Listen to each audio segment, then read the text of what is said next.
Okay, good evening. This is day 78, part 2 of making videos to describe a day or thought in the life of Dominic the Schizophrenic. Uh, and it's done to express some amount of sanity amidst the world turning things around and saying that I was crazy or insane. It is done to document schizophrenic experience, including things like time travel or synchronicity or general high-powered people giving me feedback to my thoughts and ideas and behavior in my house. And they inflicted schizophrenia on me. I pinned to this post in the topic section a link to my book titled Unveiling the Schizophrenic Tradition on medium.com. On day 17 and 45 of these videos on YouTube and where I post them on social media, you can find out why I call myself a schizophrenic rather than targeted individual, and why I make these videos in the first place. And so, yeah. But the purpose is to share little thoughts and ideas and express some amount of sanity amidst the world going crazy on me. All right. So, as I start here today, this evening, I say that I will give you guys examples of feedback that I get as a schizophrenic in my life. And one of the things that gets used a lot is the doppelganger effect. And people have talked about doppelganger effect in society. And it's part of like the schizophrenic reality. It's part of a maneuvering of people and stuff. And so they use facial recognition software, probably, I believe, or maybe they're doing DNA recognition because they can read our DNA from satellite or something, and they can brain control people into your path and all kinds of stuff like that. But like in this instance, I'm going to talk about Elon Musk's SpaceX, and actually Elon Musk took over Twitter. One of the purposes why he took over Twitter was to run me off Twitter. I had a following of about 1,500 people on there, and he didn't like what I had to say because I was supporting Bernie and things like that, and he's a big billionaire. And in any event, Elon Musk has some sort of weird obsession with me, along with Donald Trump, and they sold themselves to people on the basis that they were doing my bidding, which is really laughable. But yeah. Anyway, so Elon Musk, SpaceX, that was recently the astronauts touched down from the space station and they were stuck up there for like 9 months. And I wanted to point out that one of the ladies, who is named Sonny, the astronaut, she looks like almost exactly like my aunt Liza, and she looks like my uncle's ex-wife. And this Elizabeth or Liza or Lisa is used often in movies, and it can have interchangeable meanings by it based on those particular personalities of people with the name Lisa. I also have other family with the name Lisa. I think I knew a Lisa in school. Anyways, but the Eliza is the name of this lady who was my uncle's ex-wife, and she looks exactly like she's a doppelganger, or the astronaut is a doppelganger of this lady, and her name Sunny is a reference to the fact that I said to one lady that I fell for. I compared her to the sun, and I said you are like the sun.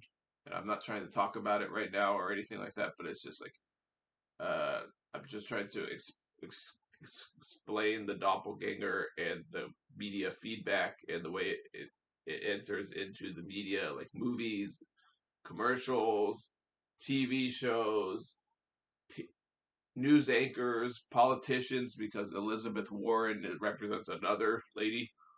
Uh, And so it's like it's this whole big thing in society or whatever. And anyway, so Sonny is because I referred to her as uh, the sun at one point, and so yeah, and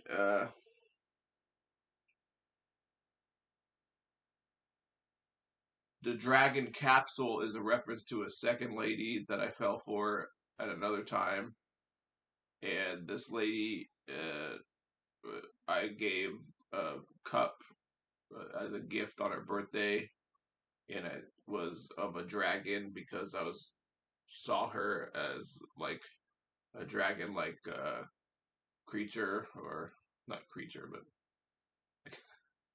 uh, anyways, so she was. I referred to her as like a dragon in a card or something, and I'm just referring to. I'm just telling you about this because uh, Elon Musk is sending out messages through his SpaceX, and he has brain control, and he's into brain reading and stuff like that. So they're probably reading my mind all the time, and they know these events in my life or whatever. And these two women are interspersed throughout Hollywood, and there's a story that goes with this, but I don't I don't think I'm gonna tell you that on uh these videos because I don't really want to. But I'm just telling you this because I'm just trying to explain the feedback that I get in these things, and I just wanted to point out that the lady looked like Liza, my aunt. Okay, so yeah, so as I say, Elon Musk knows all about your personal information because he's into brain reading, and he probably is linked up to some sort of satellite information system, and he knows all about your personal life. Okay, so I was gonna get into something today. I said the other day, uh, I think Francis Crick is the name of the guy that did the DNA, but he did it with another lady scientist. But in this case, he's referenced because he did another incident with a guy named Org. He did another scientific endeavor with a guy named Orgel to try to find a way to find extraterrestrial life in the universe. And I was reading in my UFO book, and I was struck by the thing of they were they were talking about the idea that there's one genetic code to all life on Earth, and that there's like one genetic code to life in the universe potentially, and or that supposedly like they were theorizing that life came from outer space onto Earth, and we were infected or the planet with life or something, and that life came from the universe, and that's an interesting idea or whatever. And so like the Earth is like what 4 billion years old or something like that. And I was just listening to a lady talk about a particular type of fake diamond, and the fake diamond uh, is literally uh, the beginnings of the Earth wrapped in cosmic stardust or something like that. And it's like that's the fake diamond, and the real diamond's this expensive thing that's just like forged or whatever. But like it's kind of funny that the fake diamond is considered like no go. But like anyways, the life in the universe, one genetic code, I think that's kind of interesting. And I'm reading my UFO book, and the idea that there's one genetic code to life on Earth, and they were discussing what that means. Does it mean like there was a design to this, or does it mean that if we go out into the universe, life will take on forms that are very similar to our DNA? You know, uh, because of if so much life on this planet has one singular code, does that indicate that there's going to be a singular code to everything in the universe? And I don't know. So I'm reading about that. All right, in another UFO incident called Utsuro Bune. Utsuro Bune is a Japanese incident. It happened in 1803, and it happened on February 22nd. And I recognize that date as the date that the Ukraine war started in Ukraine. February 22nd was when Putin sent troops into the Ukraine.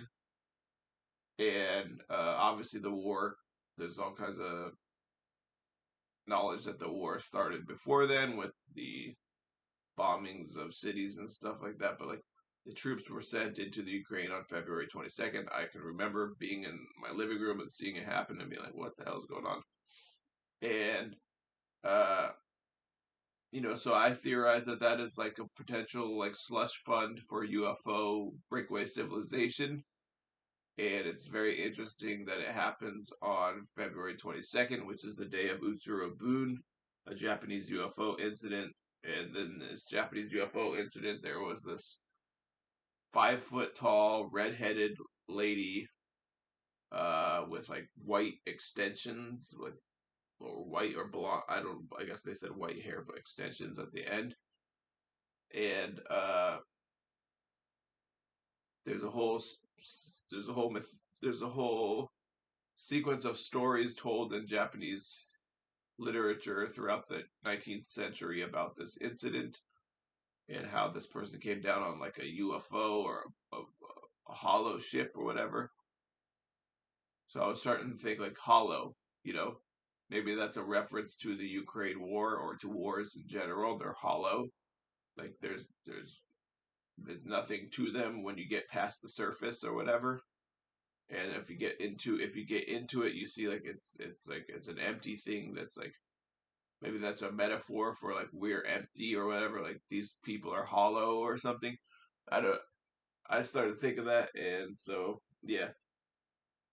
Okay, and so I was just wanted to talk about that incident and the fact that it happened on February 22nd, and I think that could be related. That could be like the time travel thing, uh, related to maybe the UFOs came down on February 22nd because they wanted to draw attention to the incident of the Ukraine war in the future, or maybe the date is a very important date among secret societies in America, or in yeah, or in Russia, or in the world, and yeah. So, uh, World War II started in Japan with, or was, well, kind of started with the Japanese bombing of Pearl Harbor, and obviously Hitler was already going to war, but as the World War, uh, and then you have Ukraine maybe possibly creating World War, but like what are the World Wars? It's hollow. Are we hollow? I don't know. I don't know why I keep focusing on the hollow. Anyways, Homo sapiens are 200 to 300,000 years old according to AI, as I was reading online, and that's supposedly, we have information that says we're 200 to 300,000 Homo Sapien Sapiens, like us as modern humans. And in my book on Graham Hancock's book, he was saying people theorized for a while that it was like 40,000 to 100,000 years. But I guess now that we know we're very ancient, we're 200 to 300,000 years old, and that's a long time for our intelligence to be on the planet and not have various incredible civilizations going back for a long time and potentially drawing attention from aliens if we're not even created by aliens ourselves. And that gets into the whole Scientology thing and, where does that story come from that Scientologists came up with? It's a very interesting story, and I'm not a Scientologist. I would never be in a cult. If you're a Scientologist, I'm sorry I said that, but yeah. Okay, so I'm gonna go ahead and stop here. I didn't get into the El Salvador prisoners, but that's a pretty crazy thing. I'll get into it maybe a little bit next time. And I wanted to talk about these incidents today. So thank you so much. Goodbye.